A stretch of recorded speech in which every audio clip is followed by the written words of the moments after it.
Hey, so I am back with a new project, that is how to create a dictionary in Java.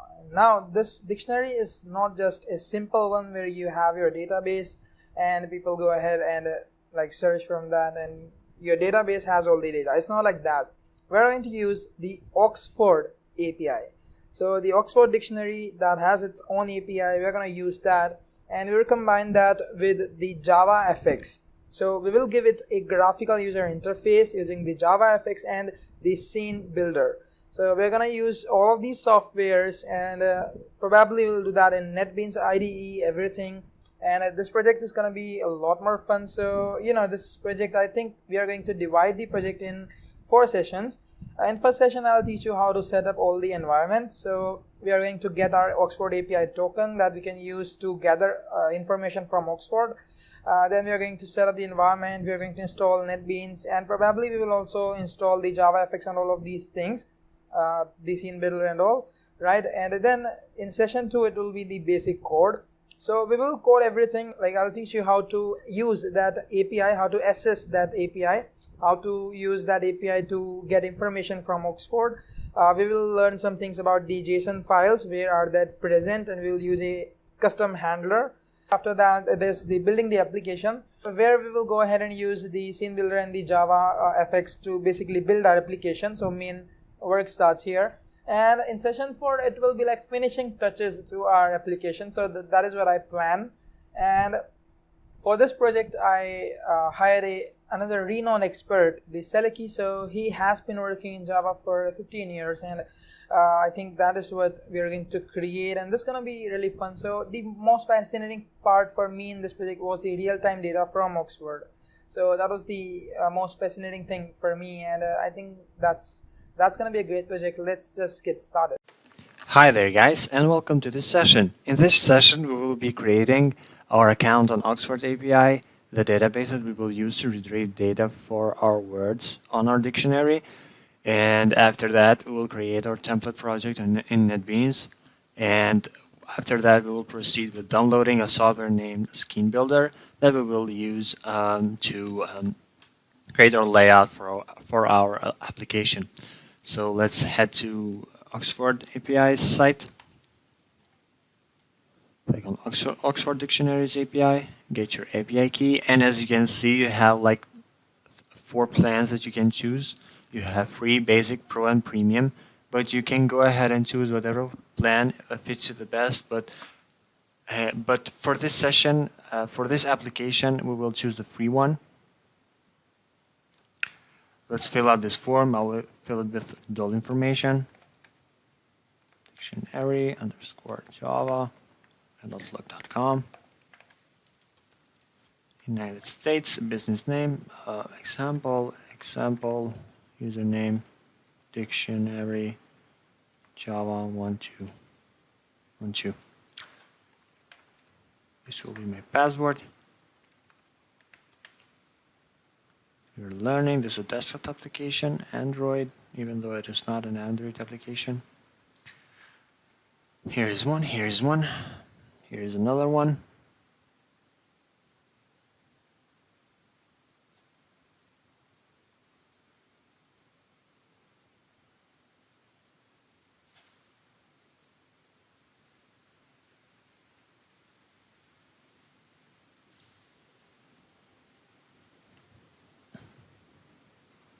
So as you can see, we succeeded, and let's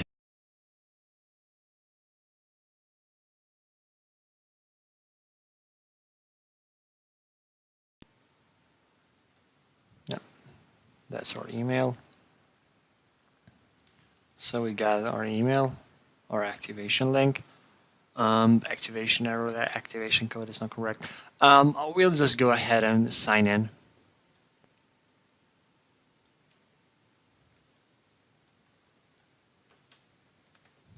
As you can see, I've done that multiple times. Let's go ahead and click credentials, click on examples app or whatever your app's name. And here we have our application ID, and here we have our application key. These two will be used on every HTTP request that we will make on their database. because if we don't, then we will not be able to pass their authentication that they have. We can go ahead and try this on our web browser. Also, we'll have to specify what type of content we want to retrieve from them. It will be a JSON file, which we will specify on our HTTP request. Let's wait for their documentation to load. I think that they have plenty of examples of on what you can search on their database. Let's get this first one.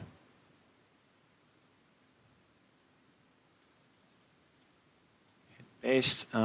Source language will be English. They're like three languages that you can find information about words on their database. Let's search for Apple, and as you can see, we will get an authentication parameters missing. As I said, we will have to put our credentials on our HTTP request to make it possible to retrieve a JSON file from them. Also specify what content type we want to retrieve. Now let's head on NetBeans. Let's go ahead and create our project. Click File, New Project.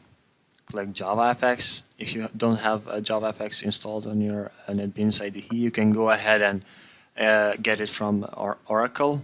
I think that they have it there. Click on JavaFX, FXML application. Hit Next. I'll name this English Dictionary.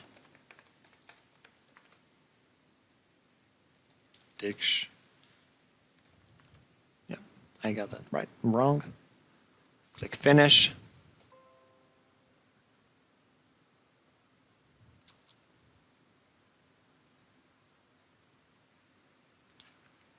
Hit Build.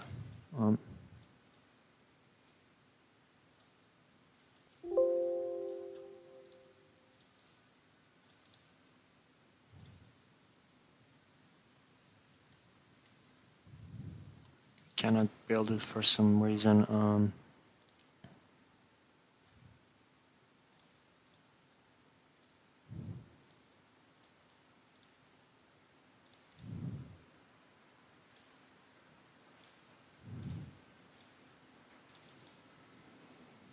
It is not working for some reason. Let's go ahead and just delete it again.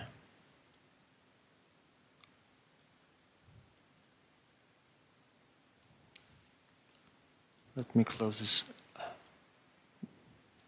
window. Click JavaFX, JavaFX application, JavaFX FXML application, because we will create our layout with XML.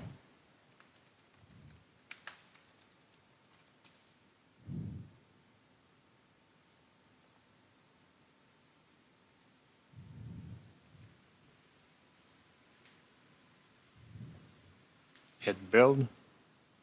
It works now. Hit Build, and then we will run the application.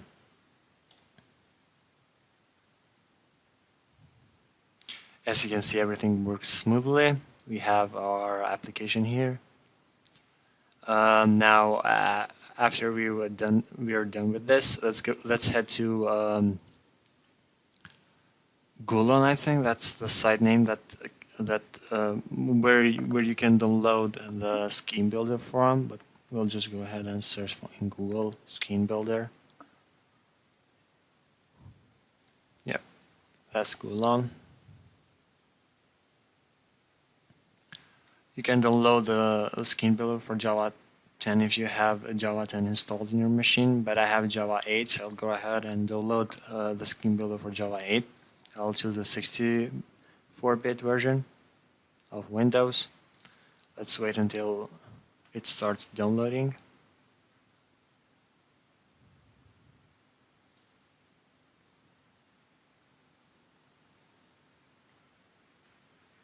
Scheme builder is very widely used on creating Android application or all JavaFX applications in general, because it's really easy to use and it makes your workflow very fast.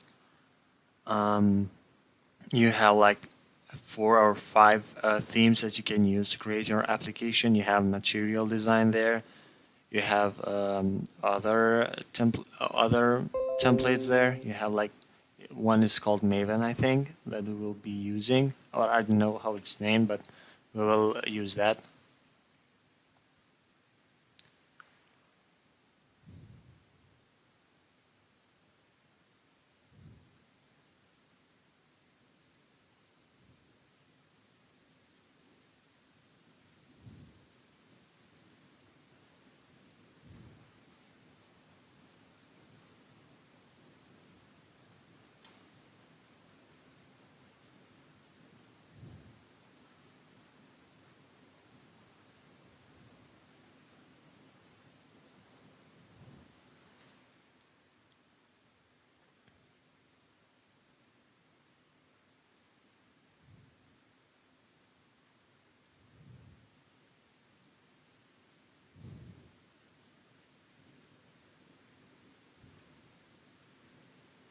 So we've got the software.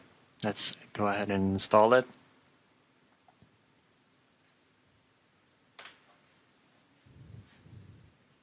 I accept the agreement. Next. Next.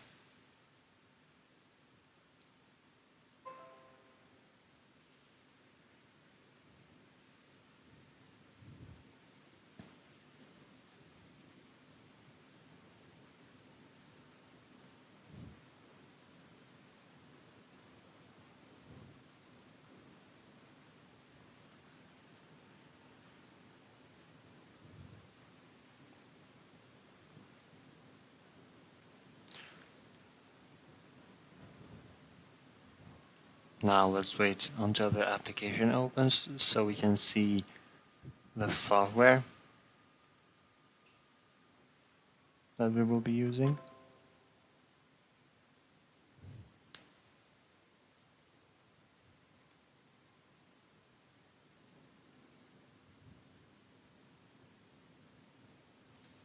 It should start about now.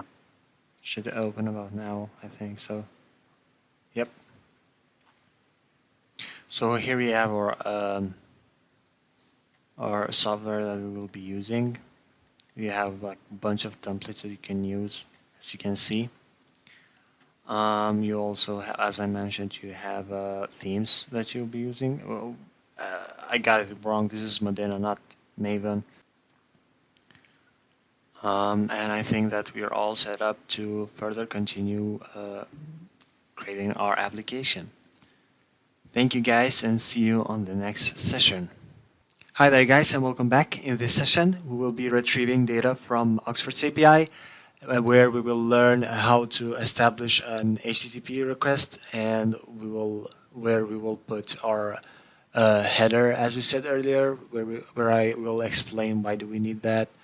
And after that we will learn how to retrieve the JSON file from that from their API. And finally, when we will get the JSON file, we will extract data from it. So let's go ahead and let's get started. First, let's create a class, which I will name Oxford API. And we will create two methods. One will be called we will call that search word, which will contain which will have a parameter word that we will be using to put the word that we want to search for. So let's create a string here, string language. This will be English for this application, and string word to lowercase, because the word that you want to search is case sensitive and has to be all in lower cases. So let's cascade our word to lowercase.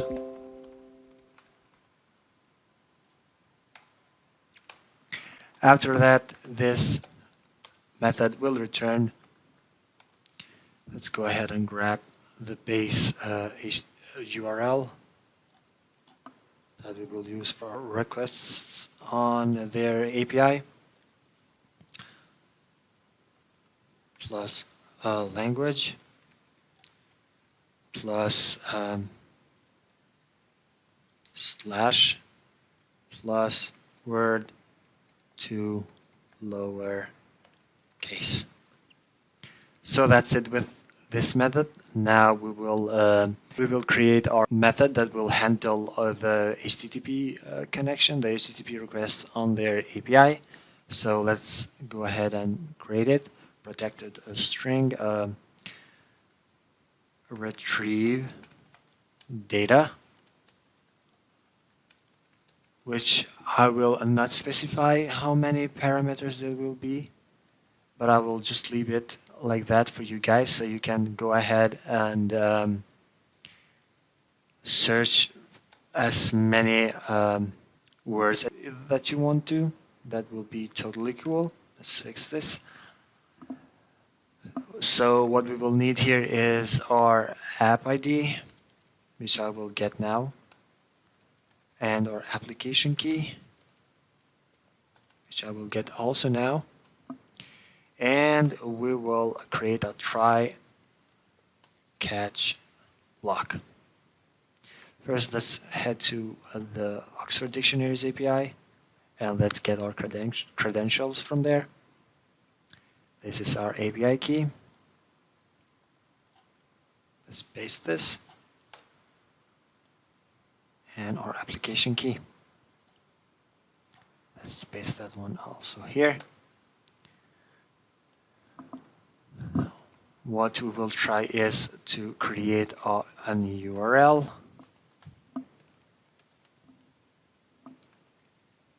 A new URL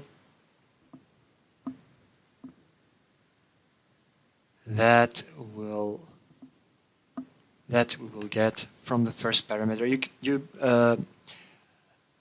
Guys, if you want to, you can go ahead and create a for loop with all of the words that you want to. If you want to search more than a word per time, you can just go ahead and put this try catch block in a for loop and search one by one all the parameters that you want to. But for this application, we will just get the first one, because we will make just one HTTP request from their database. Just one at a time. HTTP. So now we want to establish the HTTP.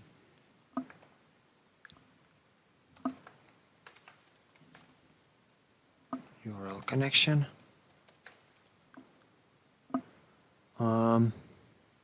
URL dot open connection. So let's import this. We'll need to import this. Let's import this too. We need to cascade it. Yeah, that's good. Now let's put our headers to our URL connection. Since we have established that, set request property. We will accept a JSON file, so accept application /JSON. So this will be set to our header as an object, which will look something like this.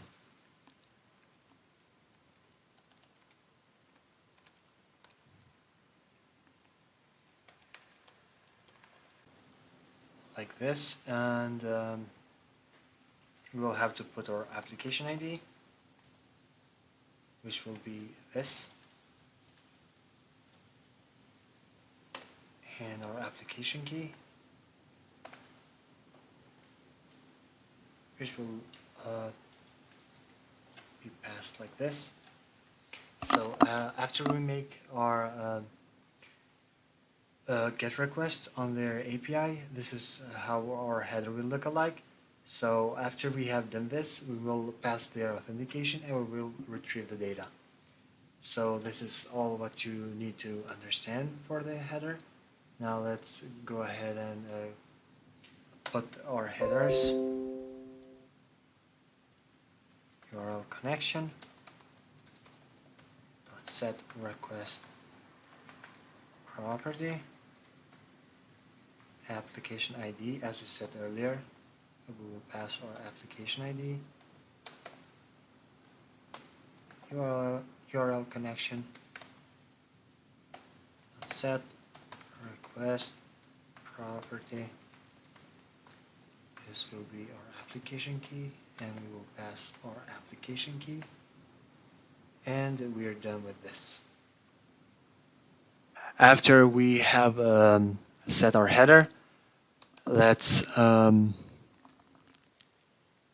now we have to retrieve the data from that from that HTTP request that we have made. So I'll just write the code right now, and I will explain it later.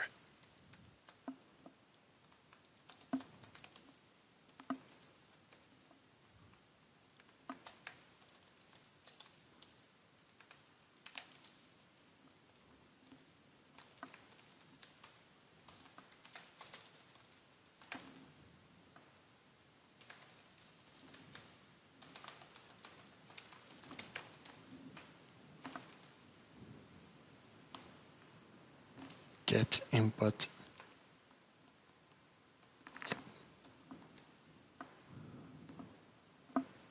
That's what we want. Let's import the buffered reader.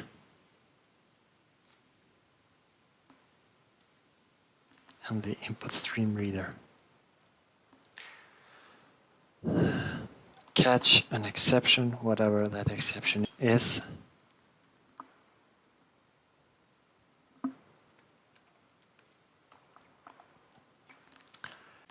So let me explain this. First, we created our. We will get from our URL connection, get input stream. Input stream reader will read all that data and we'll pass on all to our object that we have created here. So let's go ahead and create a string that will show us that we have retrieved the JSON file. So I will type in string builder, new string builder. So I will create another string here, string line is equal to null. We'll leave it null. And let's create a while loop here. While line equals reader dot read line. So this will read on every line. Equals is not null. Just pass that line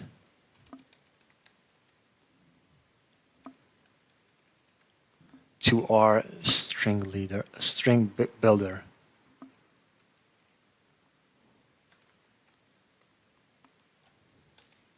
So that will create our string, and after that just return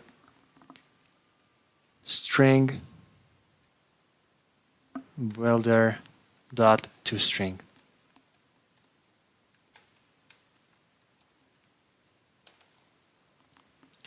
If we catch any error, then we will just return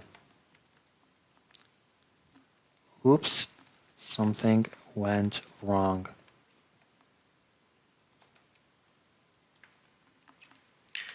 So we have created our two methods, and let's go ahead and try this in a main method. So this will be public static void main string arguments.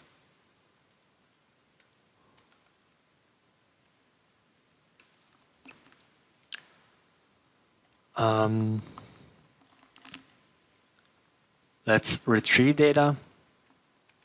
System let's print this out. System dot out dot print line retrieve data, whatever this method is called. Retrieve data. Search word. Let's search for apple, as we did before.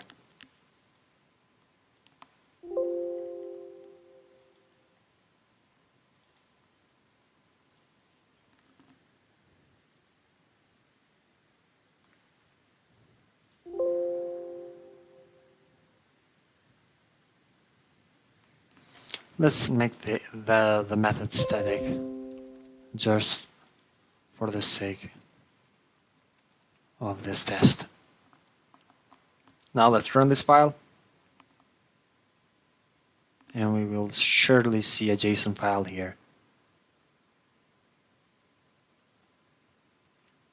Let's wait until it established the HTTP request.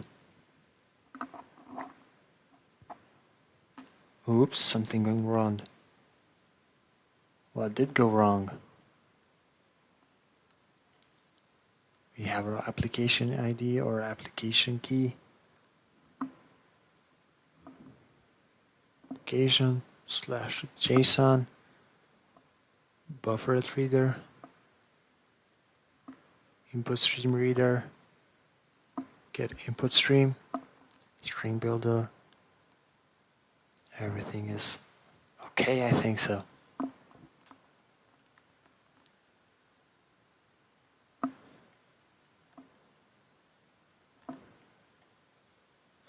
We haven't specified what we want to search for. Let's go to their documentation. So we will search for entries. Retrieve dictionary information for a given word. That's what we want to search for. Entries. So this should work now.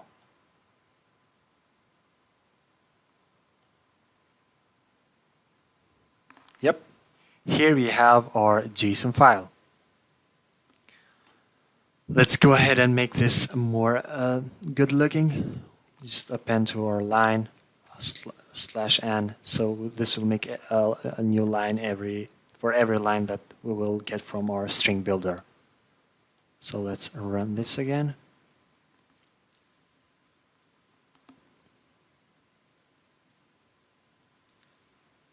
Oh, wrong slash, I think. Yep.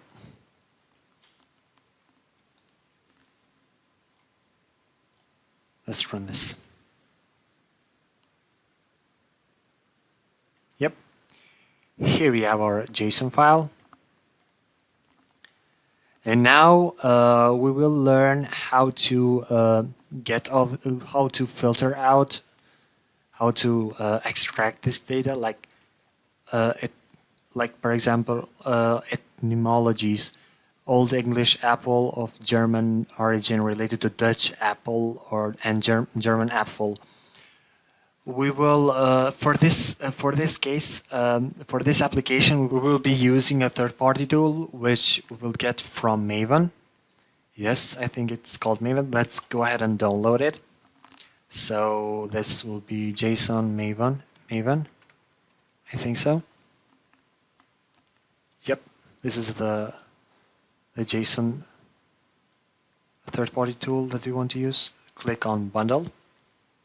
This might not be the best way how to filter out a JSON file, but for the sake of this application and because it is a lot easier to be used, we'll be using this. As you can see, I have downloaded it earlier. I'll just go ahead and rename that JSON handler. Now we have to import that JDK. So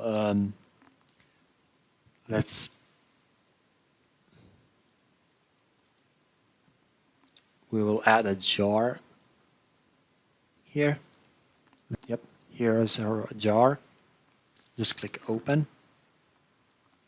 So here we have our JSON handler, and after that we will just go ahead and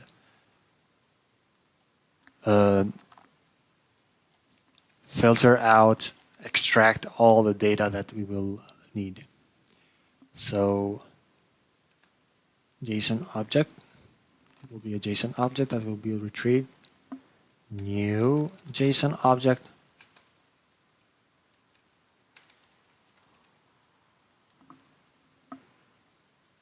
That JSON object is already on our string builder to string.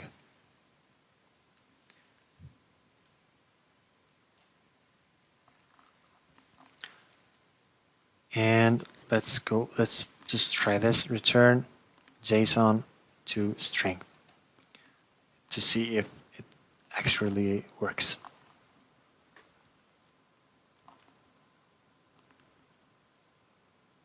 So as you can see, it works. Now let's go ahead and filter out the entire JSON file. I will use a tool, JSON handler, I think so.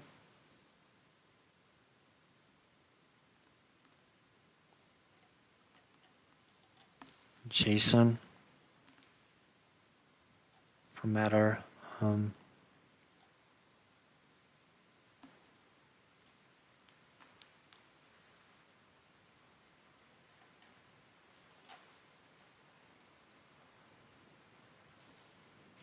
JSON validator, that's what we want to search for.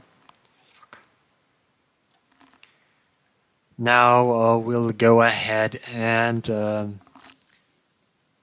use a tool that will help us validate the JSON file, because the JSON file may contain arrays, may contain objects, and that will be that tool will be very handy when we are handling with JSON files. So let's go ahead. Now guys, we will be using a tool that's called JSON Validator. It will help us validate a data type, whether it is an object or an array or whatever data type that might be.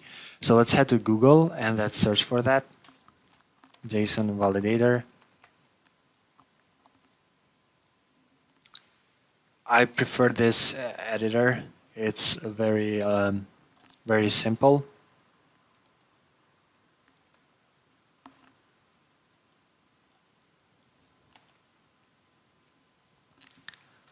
So let's go ahead and filter this out.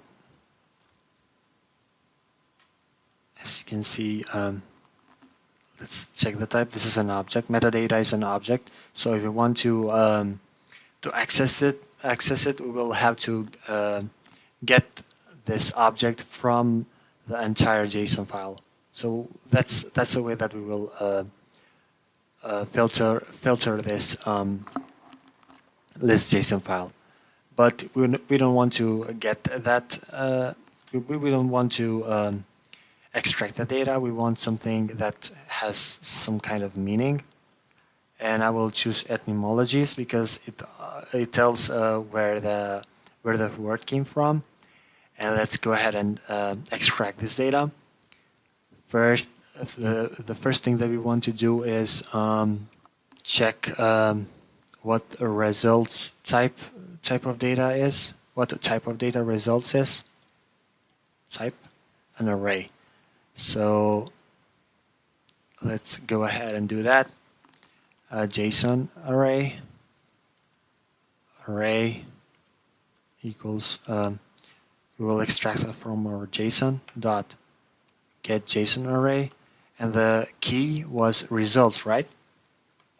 If I'm not mistaken. Yep, that was the key. So we got we are inside the results array. Now we want to go ahead and check for this object right here. For this content here, it is a type of object. So let's go ahead and get that. let's import the JSON array class. And after that, we'll go ahead and create a new JSON object.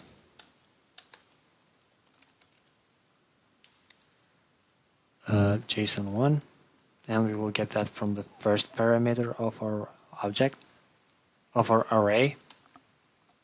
So the index, that's the first element, right? Yep. 0 means the first. Now, where we want to get in, we have to look what type of what type of data lexical entries is. So it is an array. Let's go ahead and do that. So from JSON1, we have an array, JSON array, array2. I will call this array2. JSON1 dot getJSON array. The key is lexical entries. And after you have done that, let's go ahead and further exploit this JSON file. So after we get the lexical entries array, it was an array, right? Yes. We want to get the first element. This is the first one because it has the key 0. It has the index 0. So let's go ahead and do that. JSON. What type of data that was? It is an object. JSON object. JSON2 equals array2 dot get JSON object. That will be the first element. So let's go ahead and extract further. Now we have to go inside the entries data. So this is a type of array. So let's go ahead and get that. JSON array array3 is equal to JSON2 dot get. It was an array, get JSON array, and the key was entries, right? So we got our array. Let's see what's inside our entries array. So inside our entries we have lexical category, language, text, but we need to go inside this object. Yep, it is the first element on the entries array. So let's go ahead and exploit that. JSON object. It was an object, right? Type. Yes, it is an object. JSON object. JSON3 equals array3.get JSON object, and that will be the first parameter, JSON3. And after that, let's further exploit this. We will have to look into etymologies, so let's go ahead and get that.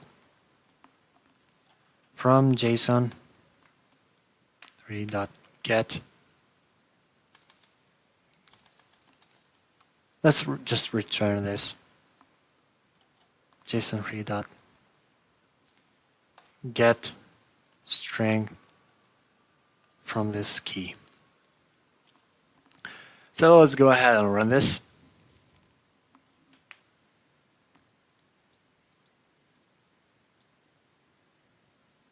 Oops, something went wrong. What did go wrong?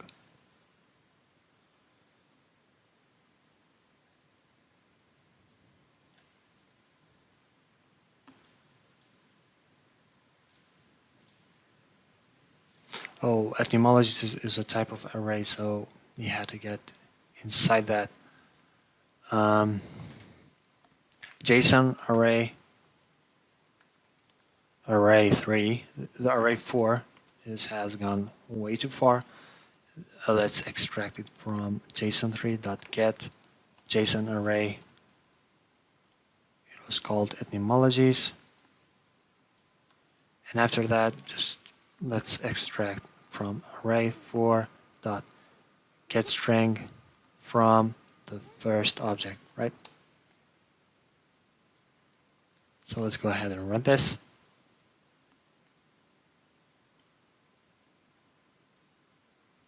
Yes, and we have succeeded. We have got our data that we wanted to get. Now we can go ahead and get some more data if we want to. Like, let's get lexical category. Like, we will tell that the apple can be a noun, for example. So where do we have to look? On entries. From entries, let's get a lexical category.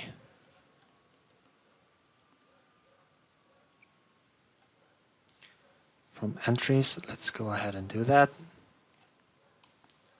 So let's create a string here called lexical category, and we will get this.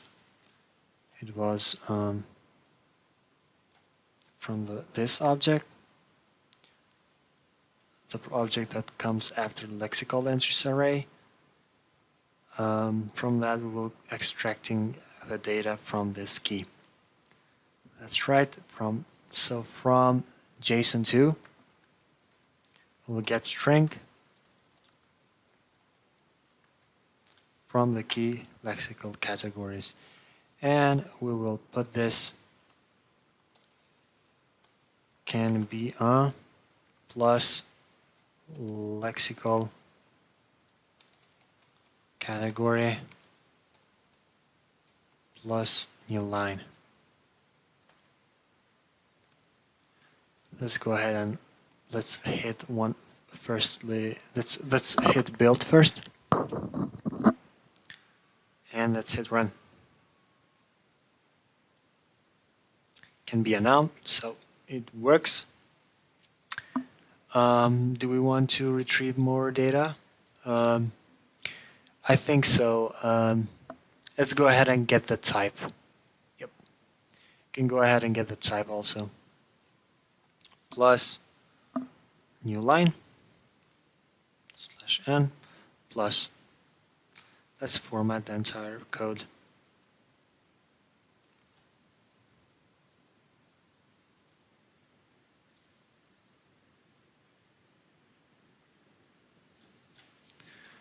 Plus, let's see, from JSON word, let's get the type head word. So from JSON1, let's get the type. And I will write this as type equals to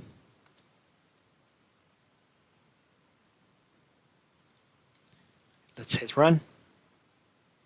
Oh, I have forgot a plus here. Hit run. Let's build this first. Clean and build the project.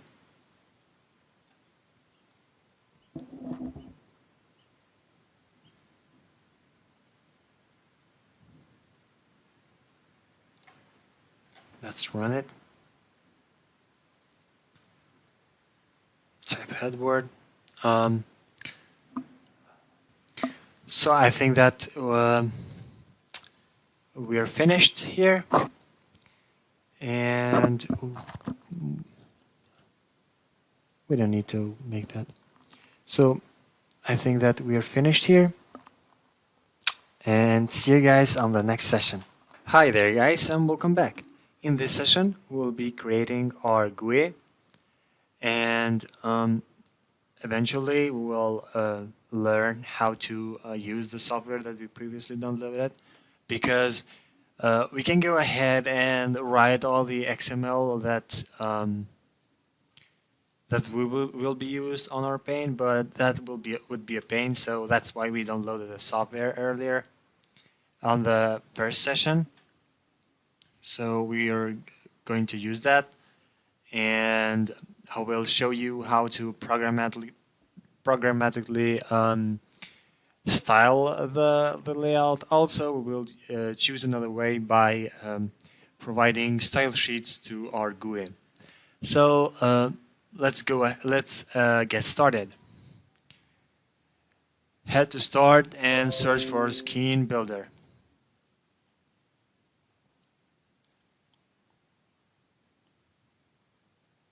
Now let's wait until the application opens. And we will go and open this empty project here, empty template. As you can see, here we have our containers, our controls, our menu, glue-on, and all the things that you can use on your application. But since our application will be very simple, we will need a pane, a button, a input field, a text area, and also some text to tell the user what is this application about, and also guide him where to search for the word that he wants to. So what we will need is a pane. You can go ahead and drag it to this window here. We will also need text. Let's go ahead and drag it here. But you know what? Let's first design this pane. Let's give it a color. As you can see, we can give a background color here. We will use CSS for that. So let's use some material colors that we'll find in our browser.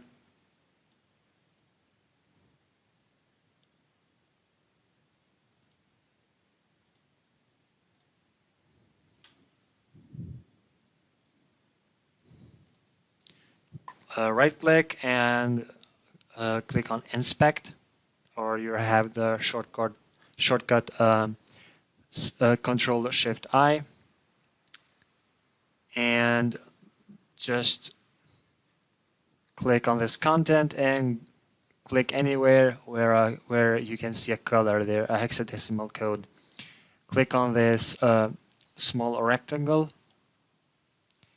and as you can see, you will open this window box. Click on this icon here and choose the material palette. For our application, we will use this color because it looks kind of neat. So we'll go ahead and grab this, and we will give it a background color of this type. Yep. So here we gave our background the color that we wanted to. Now let's go ahead and put some text here. Let's make this bigger. Set it on the center. Let's make the font bigger. I think 42 pixels will be just good. This will be like a title that will tell what our application is about. Let's centralize our text, and let's change the text to English Dictionary. We'll name this text object English Dictionary. We'll put the text inside it. Let's change the color. We'll make it white. So it is already starting to look good. Let's make it more white. Yes. can go ahead and drag the object that you have previously clicked and move it around with your up and up, down, left, or right arrow keys. So I'll just place this a little higher. This looks good. Let's make the fonts a little smaller. This looks just fine. What we will need next is also some other text that will show the user what our input field here will be about, where the user can put the word that he wants to search for. Now let's write search for the word here. Let's increase the fonts. Let's make this wider so that text doesn't wrap.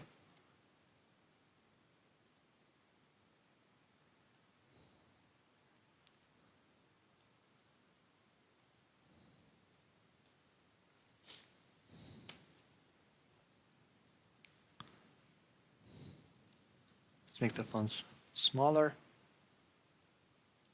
Yep. Now let's go ahead and get an input field. So we already have searched for it. This is it. Don't get this text field that has this icon somehow bluish, because it is a Golan text field and it will cause you an error when you will try to run your application. So let's go ahead and drag this.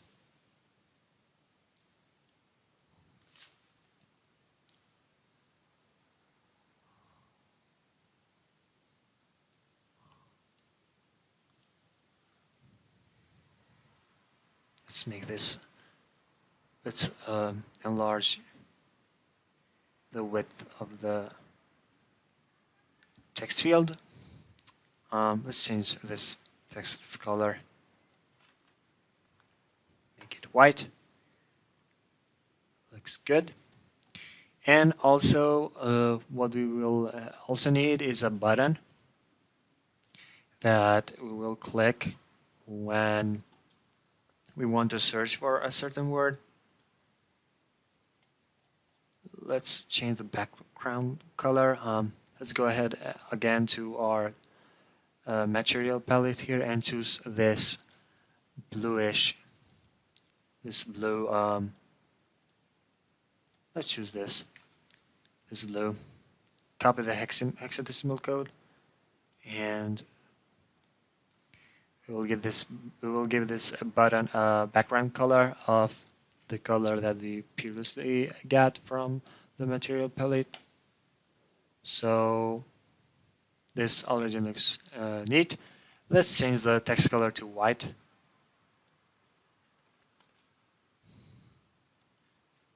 Yep. This looks good.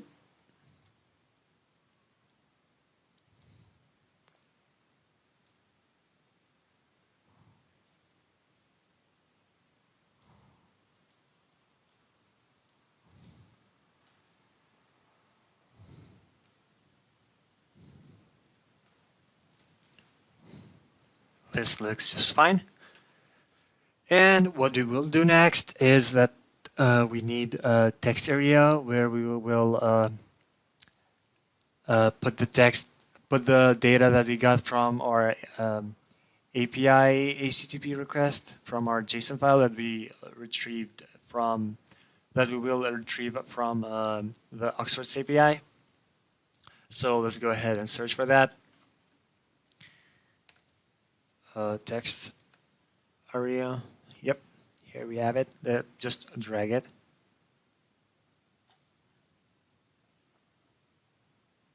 Let's make this wider. And let's increase the height of it.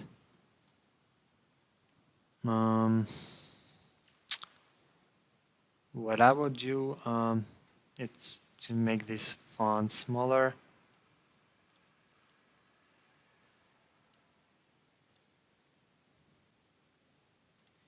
And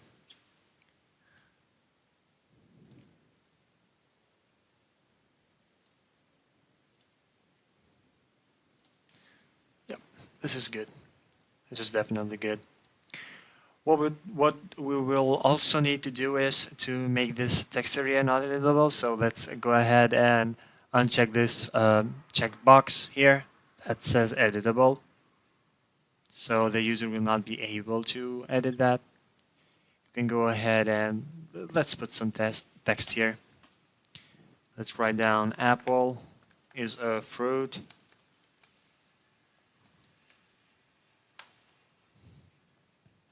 And let's preview this. Click on the top bar, click preview and show preview in window. And as you can see, this is our layout that we will be using. Looks neat. It is not resizable, but looks just fine for our application. I will make this font smaller. Yep.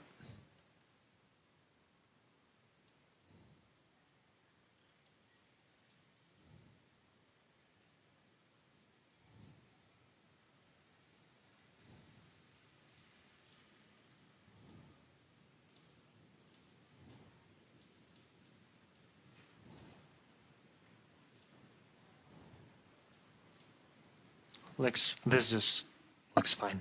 Yep. Let's set some prompt text here. I will write apple, like tell the user that you can search for this kind, and you can search in this way.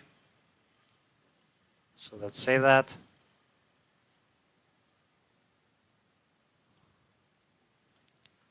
And let's preview this. As you can see, our text area is not editable, which is what we will be needing, because if it is editable, then the user will be able to cut the text and apparently get rid of it. So this is good. Let's rename this button to search.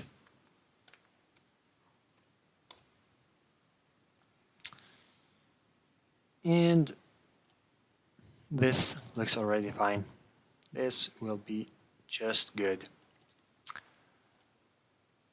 Does it have like we can go ahead and create and programmatically make a hover thing.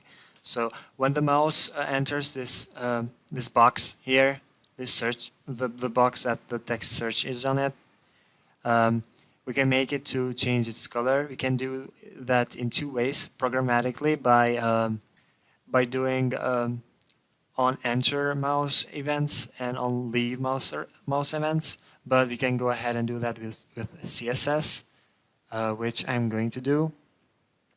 Let's click on search button and style class. First, let's get rid of this tab. We're gonna get rid of this style here because it will interfere with our styles.css file that we will create now. Let's go ahead and do that on our desktop. Let's click new text document. We will call this. Let's just head to our browser. Let's head to our desktop first. New text document. We will call this styles. Let's open this. What we are going to call our search button, we're going to give it a class of search. We're going ahead and we're going to copy this and use it on our styles.css file. And let's do fx background color, what was previously before. So let's copy. Let's say file, save as. All file styles with the format of .css. All files that are a cascading style sheet will have to eventually have the .css format. So let's close this and let's add a style sheet. That we will add the one that we have previously created. So as you can see, it has styled our search button. Let's go ahead and change the styles.css code. Let's in fact give it a hover effect. Let's give a hover effect on this button. So let's open our styles.css file.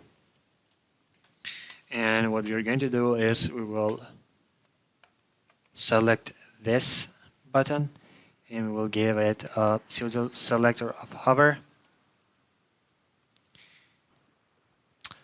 And we will give it a background color of color of. Let's make this color darker so the user knows that he is hovering on the button. Copy. And then hit paste, and we are done here. We have saved our styles.css, and let's preview this. So as you can see, as we hover on this button, you can see that the button changes its color. We can go ahead and create another pseudo selector if you want to. Yes, we will going to do that. Let's open again our styles.css. On search, clicked, effects, background, color.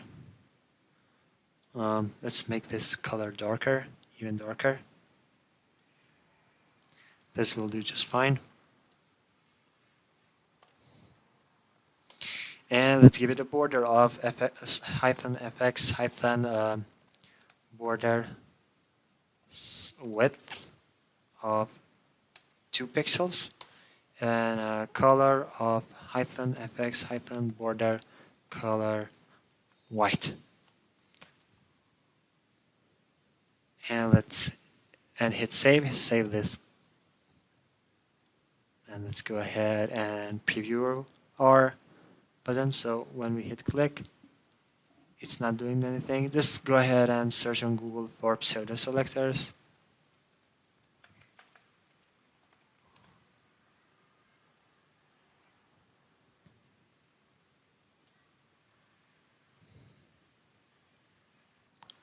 I think that the one that we are looking for, yep, this is the pseudo selector that we're looking for.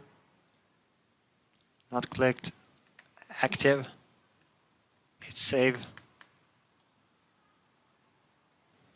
So let's head to Google and search for pseudo selectors JavaFX.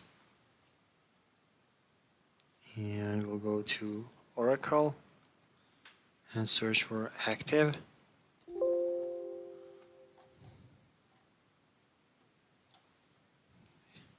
It is not here. Pseudo classes.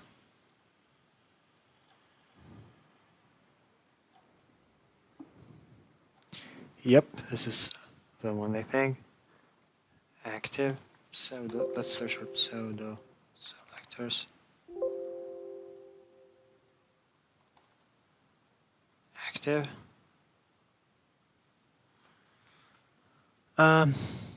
This is it. This is what we'll need. So we'll head to our styles.css and we'll open. And instead of active, we will just change it to pressed, and it should work. Now let's head to preview, show preview, and when clicked, as you can see, it is changing the layout. So guys, I think that this is it for this way. Now let's do the other way around. Let's get rid of this class. Also, let's get rid of our styles.css file. And let's do this programmatically by using events on our controller back in our GUI. So let's go ahead and do this. We're gonna just set the background color as it was before.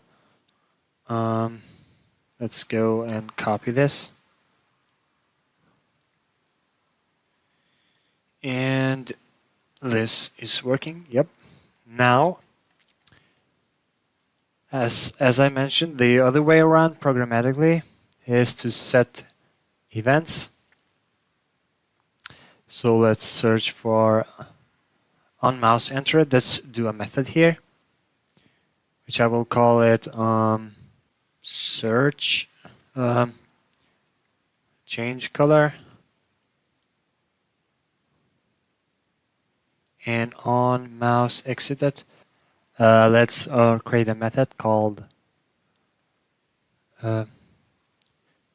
change color back, or let's name this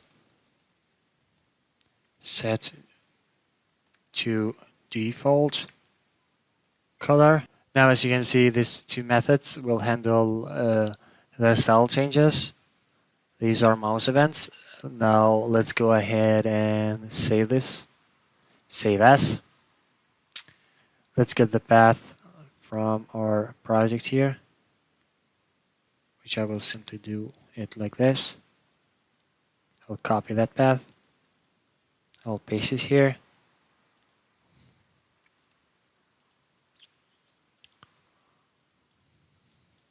And I will name this GUI.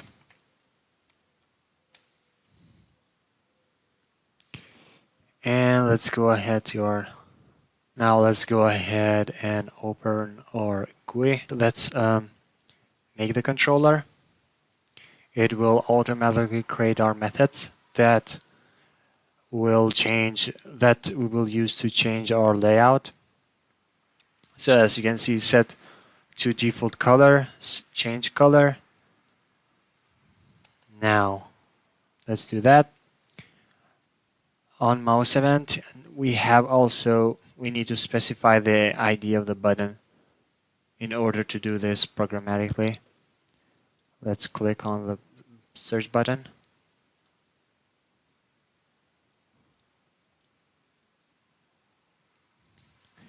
And let's give it an identity of, let's give it a name of button.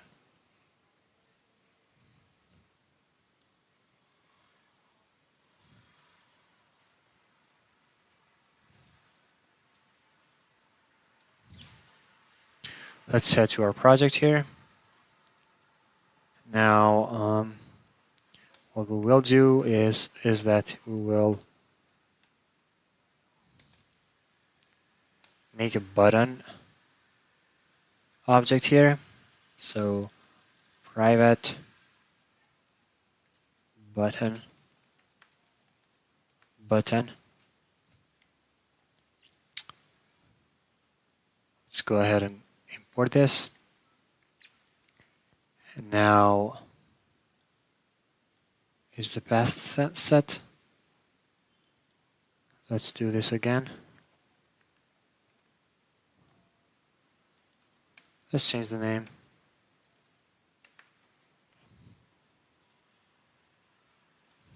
And let's change it again. No injectable field found in XML controller class. Let's get rid of the controller class so we don't have to worry about it. Button. Let's give it an identity of button. So it has passed that. It has passed the ID. To make sure, we will remake our controller. Nope.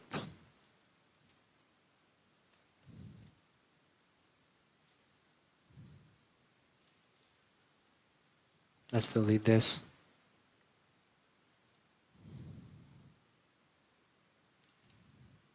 Let's make the controller. It is still not. Let's delete this.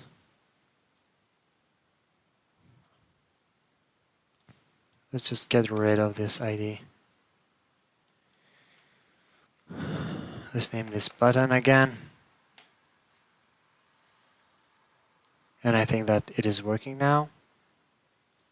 Let's hit save. And let's remake our controller. As you can see, it has loaded our private button. Now, as we hover on it, we want to change our button, set style, hyphen FX, hyphen background, color, and let's go ahead and get the color that we previously. Now let's go ahead and get the color that we previously made on our palette there. Head to our controller. Nope. Let's copy this again.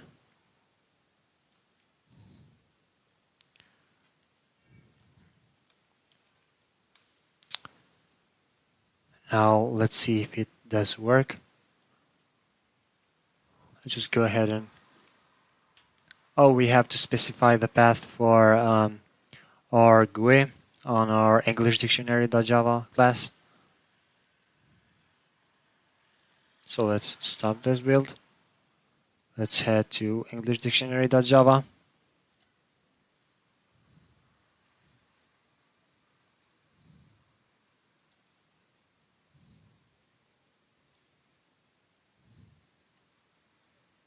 Get resource. This will be now GUI.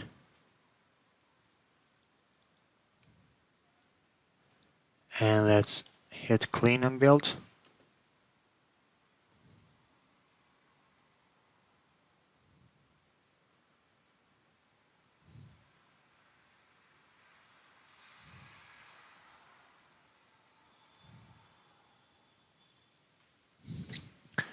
And let's hit run.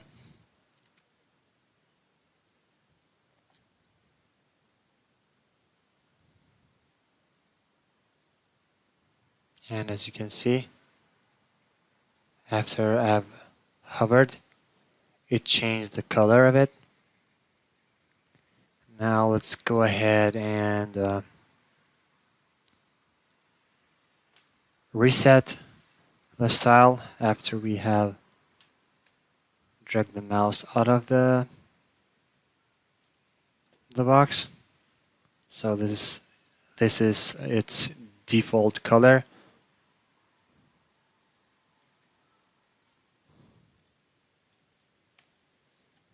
Now hit clean and rebuild.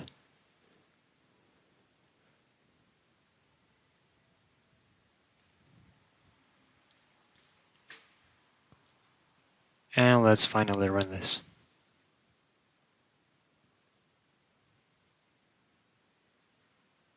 So as you can see, if I drag my mouse into this box and I get out of it, you can see how the color changes. So this is the programmatically way induced layout change.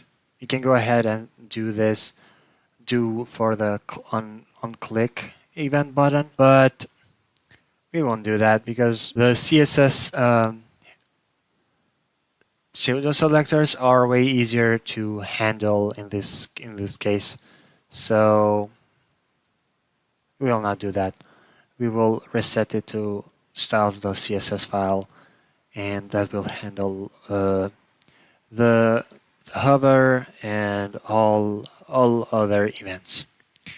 And I think that this is it, guys, and see you on the 4th session where we will finish our project and see it actually running. See you on the next session. Hi there, guys, and welcome to the last session, the 4th one. Until now, we have covered these things. We have created an account on Oxford's API. We have created a template project with NetBeans IDE. we have downloaded the scheme builder and got familiar with it. After that, on the second session, we have managed to retrieve data from Oxford CPI. Also, we learned what the JSON file is, uh, how to pass Oxford CPI authentication.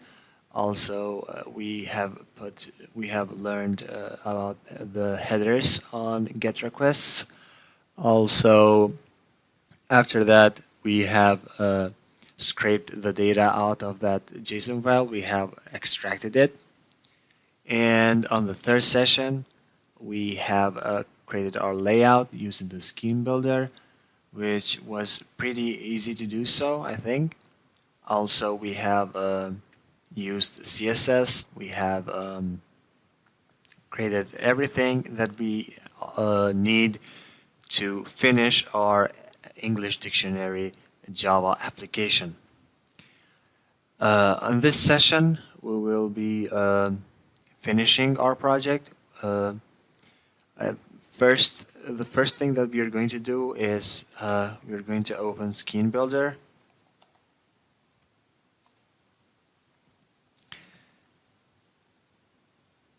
Let's wait until the application opens.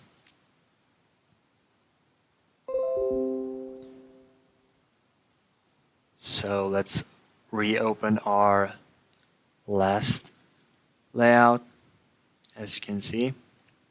So here we have our layout, and previously we set our events on this button. Let's go ahead and let's load again our styles.css as we tried the first time. So let's click on this button here, and let's get rid of this method.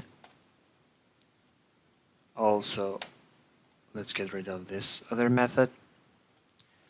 Let's head back to properties button. Let's get rid of this style.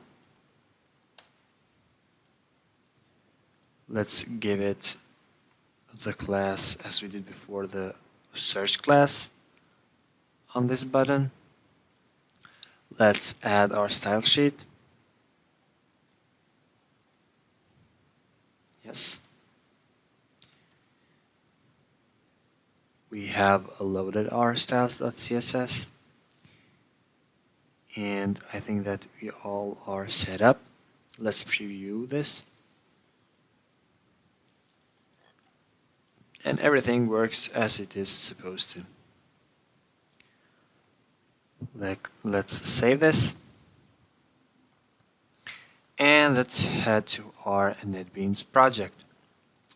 Here we will have to recreate our controller.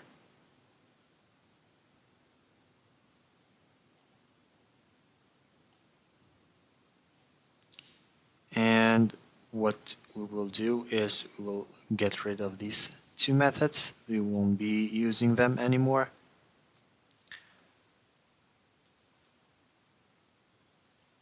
What we will do again, we will get rid of this button.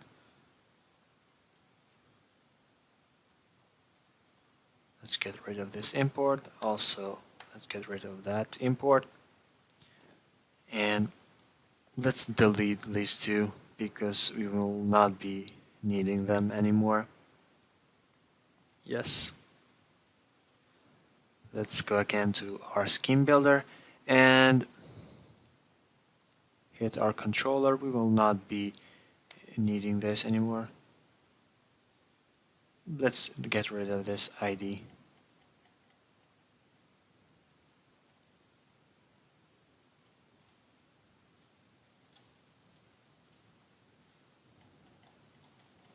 Yep, let's get rid of this FX ID.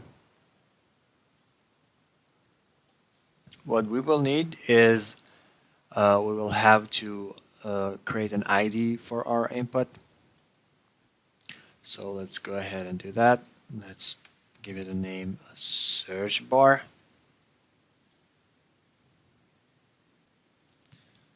Yes, we have to do this. We have to get rid of that GUI controller. Let's give it an identity of search bar. Also, we will have to give a fx ID to the text area. Let's do that. Text. Let's give it a name of text area.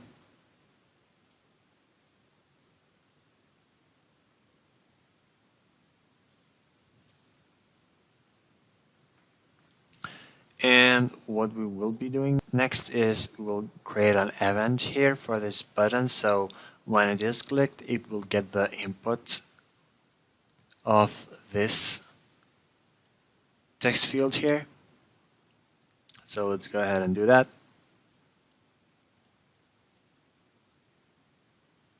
On action, search the word. Also, this input, when we'll be pressing enter, we will just call the same method as we did before, which was search the word.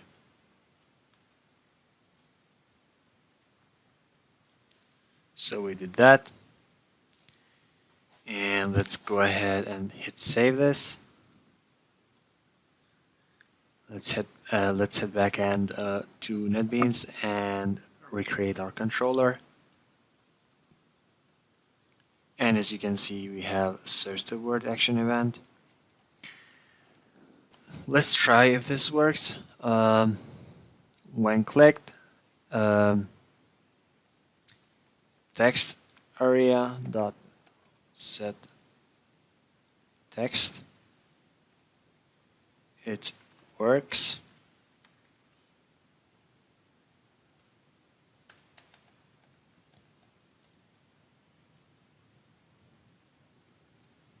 Let's clean and build, and let's run this.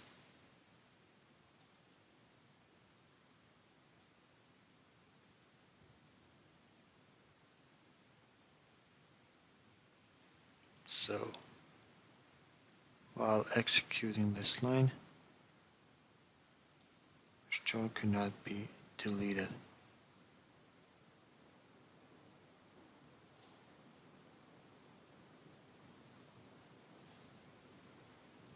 Clean and build. Yep, it should work now. Let's hit run.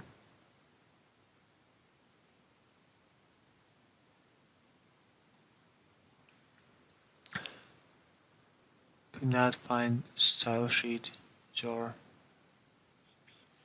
dictionary, desktop styles.css.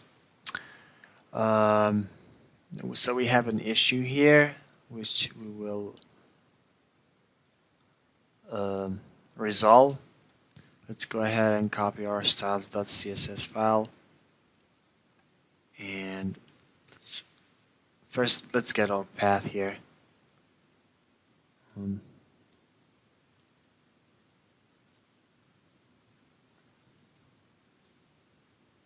So let's go ahead and do that.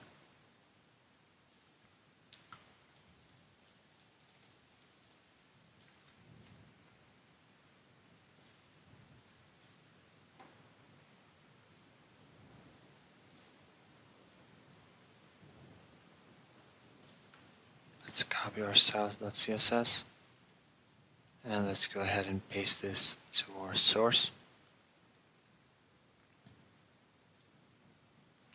Now when we will load that,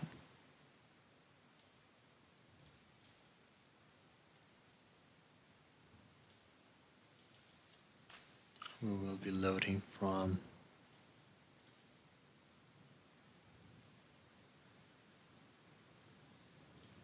what was the path again?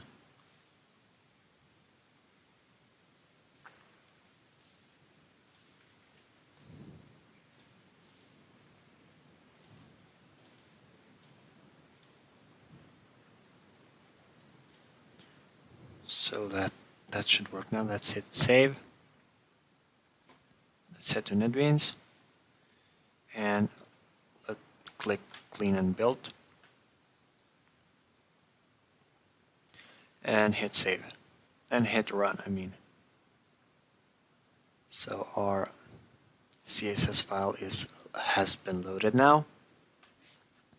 Now let's go ahead and try this Word.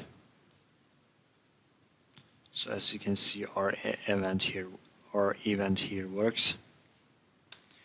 We can go ahead and just press enter on our input field, and it will work just as well. Let's hit run again, so we can try that.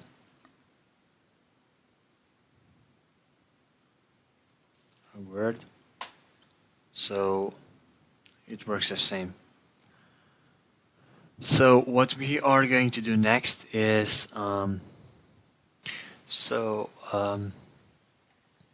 what we are going to do now is that we will get our Oxford's API, but we'll just go ahead and do that here. So what we want to do is from Oxford API dot retrieve data. Yes, that's what we want to do. And again, we will use Oxford API dot search word. Where we will get that word? We will get that word from our search bar. So search bar dot get text. So what we have done here,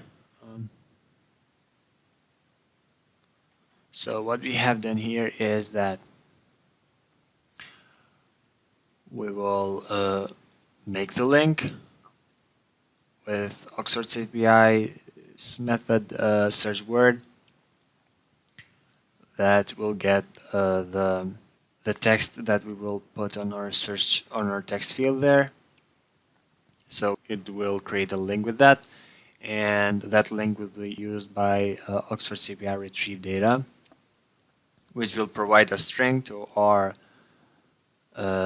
set text method, which will display what the data that we extract from the JSON file that we retrieve from Oxford's API. So let's go ahead and hit clean and build, and let's hit run. So let's try this out. Let's search for the word apple.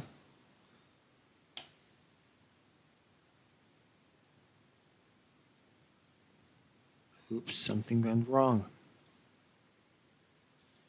Let's search for word banana.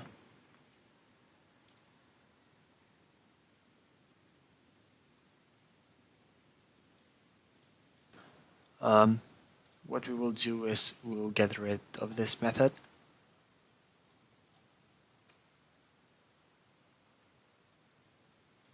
And now let's hit clean and build project.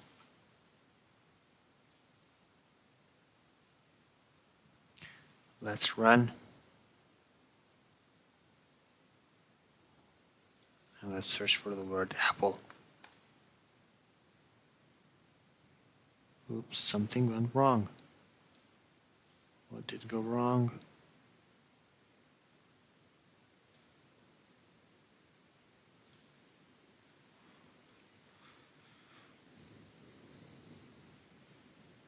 We will not need this on our catch block. And let's return the error e to string. Get message. Yep. Hit clean and build. Oh, you got to go close our application. Clean build. And let's hit run.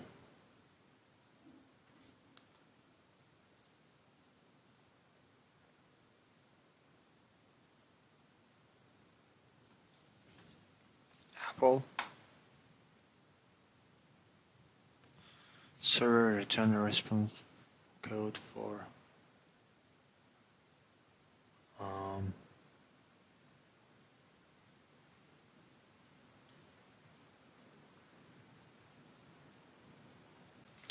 So guys, I just went back and checked why it was not working. I saw that my application got suspended for some reason, and I just went ahead and created a new account and changed the credentials that we have here with the new application that I've created on Oxford's API. So now if we check, if we hit clean and build and click run,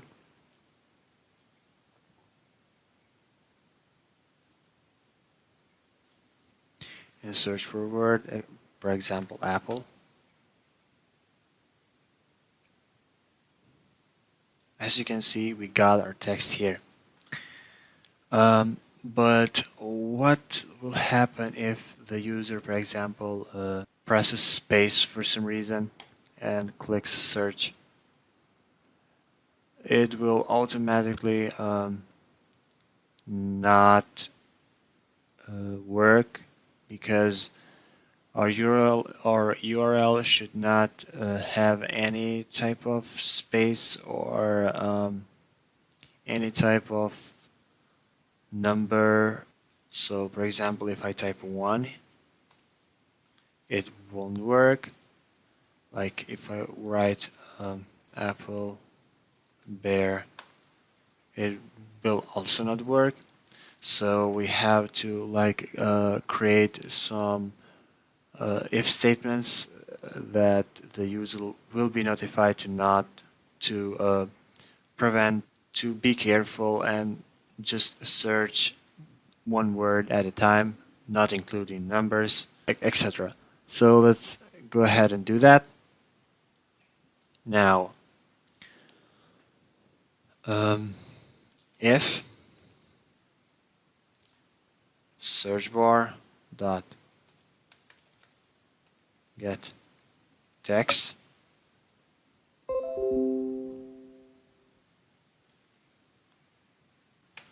matches, yes,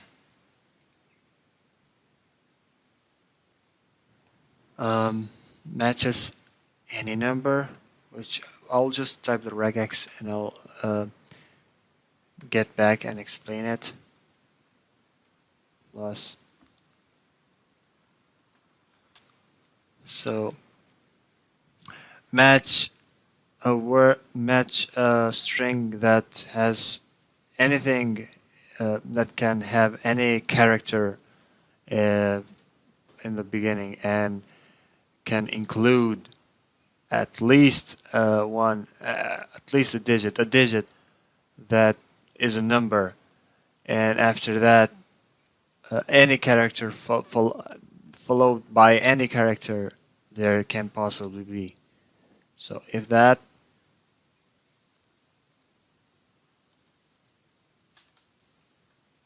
we will set the text on our text area.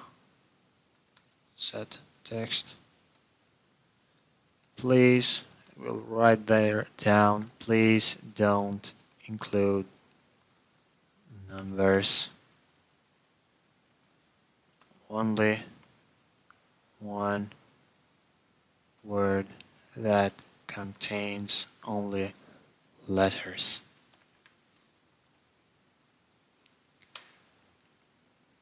Let's go ahead and try that. And else. So hit clean and build.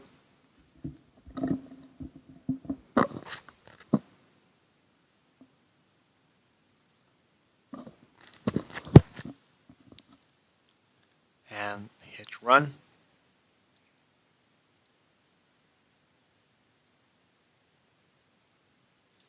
So if we write down a,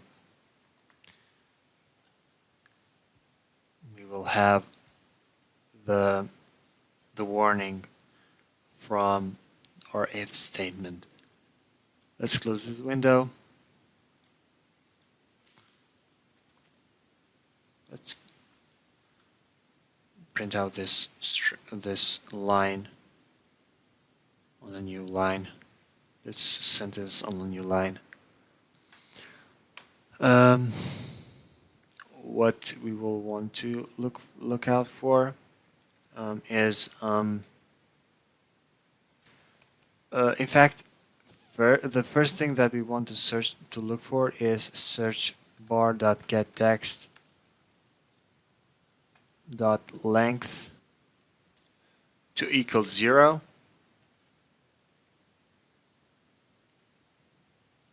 So if the search bar text length is 0, then we will just set some text on our text area, which will tell the user to please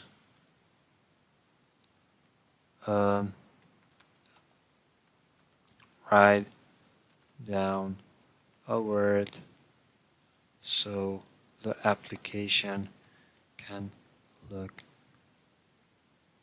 out for that specific word. Or we'll just simply write this down. This will be an else if, and at the end, what we would want also to check is that if the user searches with spaces between a word, so we'll just go ahead and create another else if statement, which will search, which will tell if the user has included spaces on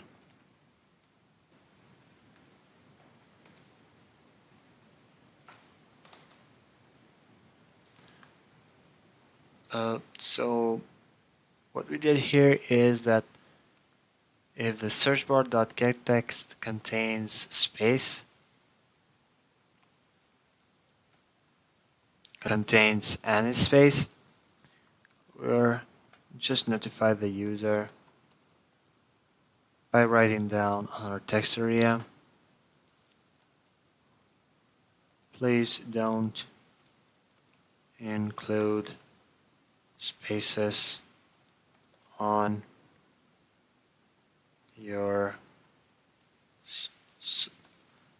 don't include spaces while searching for a word. So we did that. We might as well check if the search bar has numbers and also contains spaces. We will just do that in a moment. Let's copy this. Let's format. Contains spaces and contains any digit.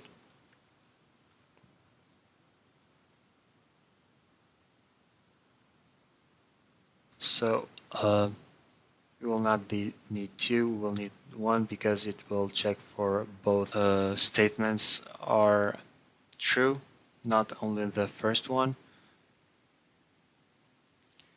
And we will notify the user by writing down, please don't include spaces nor numbers while searching for a specific word.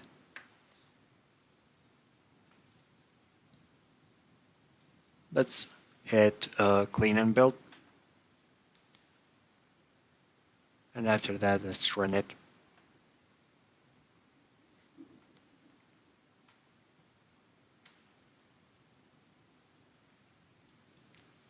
So let's try Apple 1, 2. So as you can see, it checked, it passed the second else if statement if the search bar includes numbers and spaces. It is notifying us that please don't include spaces or numbers while searching for a specific word. Let's edit that. The other two will work as well, so we don't have to worry about it. What we will also do, as you can see, if we run our application,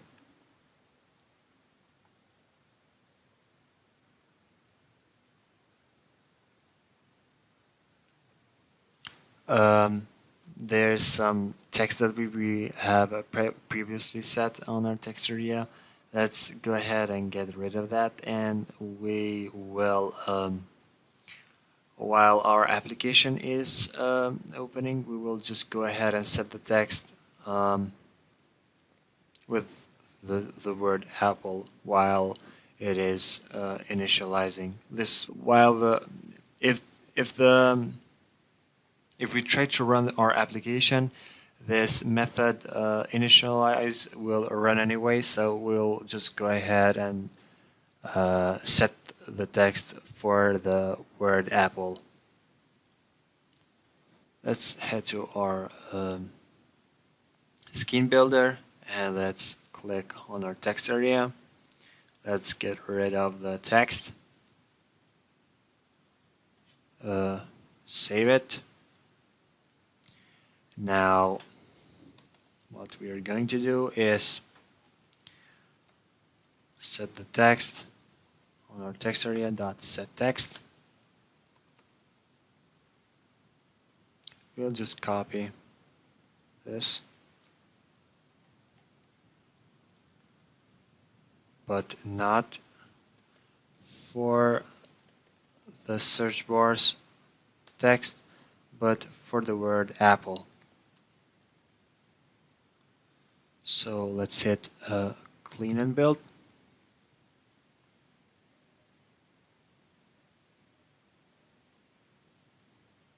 Let's run it.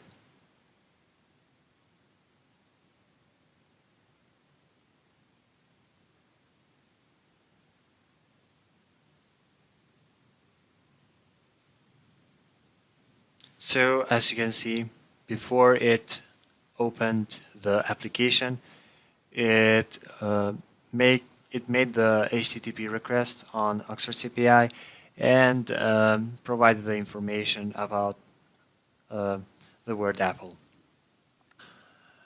Why did we do all these if statements?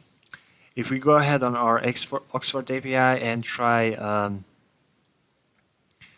to search for different type of contents, like let's make this with two exceptions, and just let's return the message if there's some exception, and let's search for the word app space for the word and let's search for the word apple, but that contains a space. So let's hit clean and build and let's run this. Not run the entire application, I'm sorry. Just this file.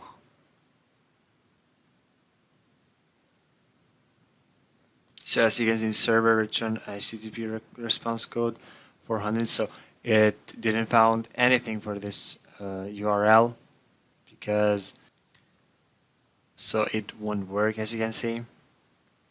Also, if we search for numbers on Oxford CPI, let's run this file.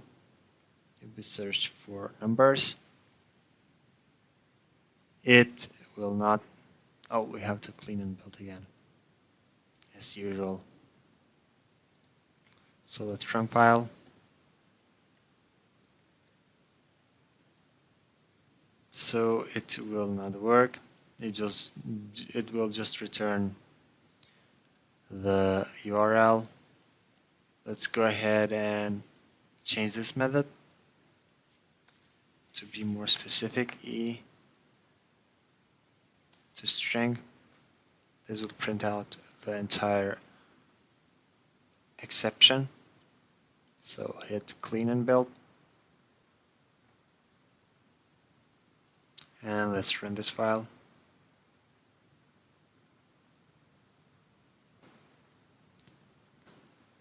So we have this exception java.io file not found exception. So when we searched Oxford's API a database for the number 1, it didn't get any information at all, because numbers are not included on their database. If you want to search for number 1, you just go ahead and type 1, and this will work.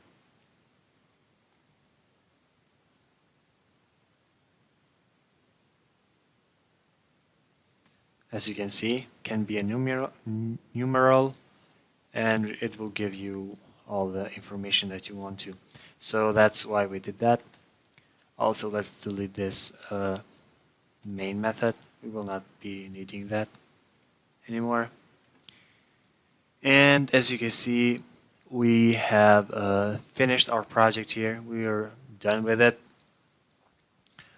What we have done is we learned how to create a JavaFX application, how to retrieve data from an API, and also how to handle a JSON file, how to retrieve it, and how to extract the data from a JSON file.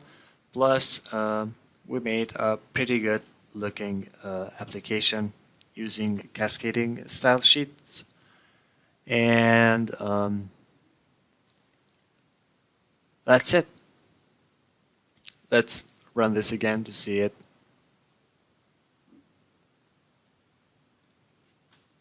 So let's search for a word success.